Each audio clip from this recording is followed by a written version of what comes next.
जय श्री कृष्ण. श्रीमद भगवद्गीता अध्याय 12 भक्तियोग. अर्जुन म्हणाला, जे अनन्य प्रेमी भक्तजन पूर्वी सांगितल्याप्रमाणे निरंतर आपल्या भजन ध्यानात मग्न राहून आपणा सगुणरूप परमेश्वराची आणि दुसरे जे केवळ अविनाशी सच्चिदानंद घन निराकार ब्रह्माचीच अतिश्रेष्ठ भावाने उपासना करतात, त्या दोन्ही प्रकारच्या भक्तांमध्ये अतिशय उत्तम योगवेत्ते कोण होतं? श्री भगवान म्हणाले, माझ्या ठिकाणी मन एकाग्र करून निरंतर माझ्या भजन ध्यानात रत झालेले जे भक्तजन अतिशय श्रेष्ठ श्रद्धेने युक्त होऊन मज सगुणरूप परमेश्वराला भजतात, ते मला योग्यांमधील अतिउत्तम योगी वाटतात.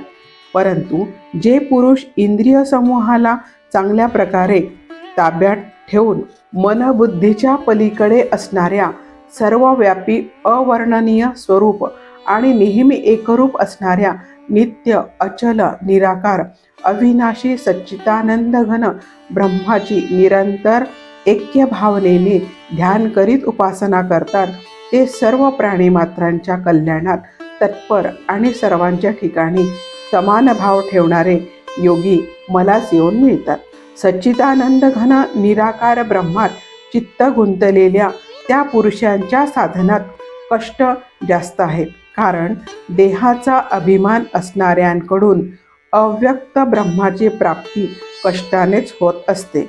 परंतु जे मतपरायण भक्तजन सर्व कर्मे माझ्या ठिकाणी अर्पण करून मज सगुणरूप परमेश्वराचीच अनन्य भक्तियोगाने निरंतर चिंतन करीत उपासना करतात, हे अर्जुना, त्या माझ्या चित्त गुंतवलेल्या प्रेमी भक्तांचा मी तत्काळ मृत्यूरूप संसार सागरातून उद्धार करणारा होतो. माझ्यातच मन ठेव, माझ्या ठिकाणीच बुद्धी स्थापन कर, म्हणजे मग तू माझ्यातच राहशील, यात मुळीच संशय नाही.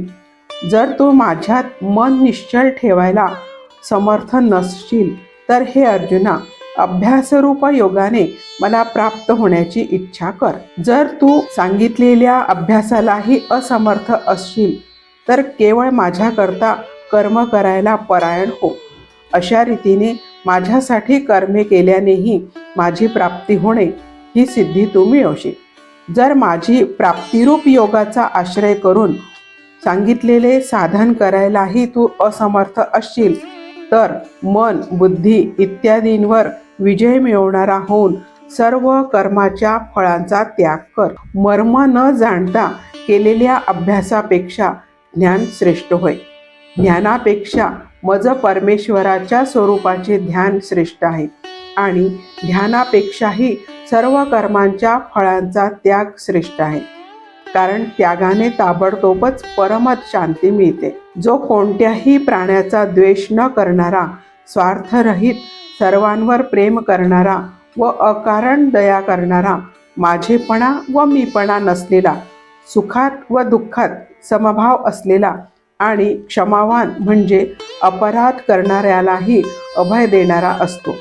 तसेच जो योगी नेहमी संतुष्ट असतो, ज्याने शरीर, मन व इंद्रिये ताब्यात ठेवलेली असतात, ज्याची माझ्यावर दृढ श्रद्धा असते, तो मन व बुद्धी मलाच अर्पण केलेला माझा भक्त मला प्रिय आहे. ज्याच्यापासून कोणत्याही प्राण्याला त्रास होत नाही, तसेच ज्याला कोणत्याही प्राण्याचा उबग येत नाही, जो हर्ष, मत्सर, भीती आणि उद्वेग इत्यादीपासून अलिप्त असतो, तो भक्त मला प्रिय आहे. ज्याला कशाची अपेक्षा नाही, जो अंतर्बाह्य शुद्ध, चतुर, तटस्थ आणि दुःखमुक्त आहे, असा कर्तृत्वाचा अभिमान न बाळगणारा माझा भक्त मला प्रिय आहे.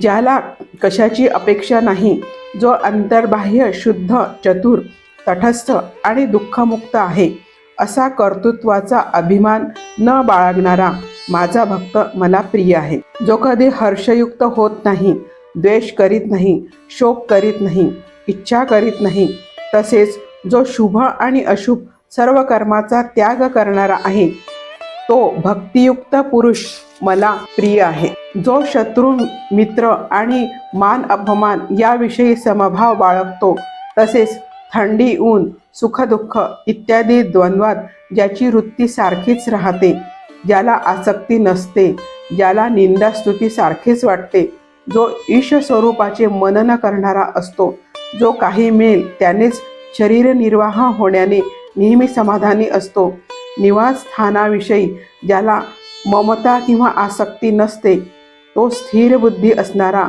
भक्तिमान पुरुष मला प्रिय असतो. परंतु जे श्रद्धाळू पुरुष मतपरायण होऊन या सांगितलेल्या धर्ममय अमृताचे निष्काम प्रेमभावनेने सेवन करतात, ते भक्त मला अतिशय प्रिय आहेत. जय श्री कृष्ण.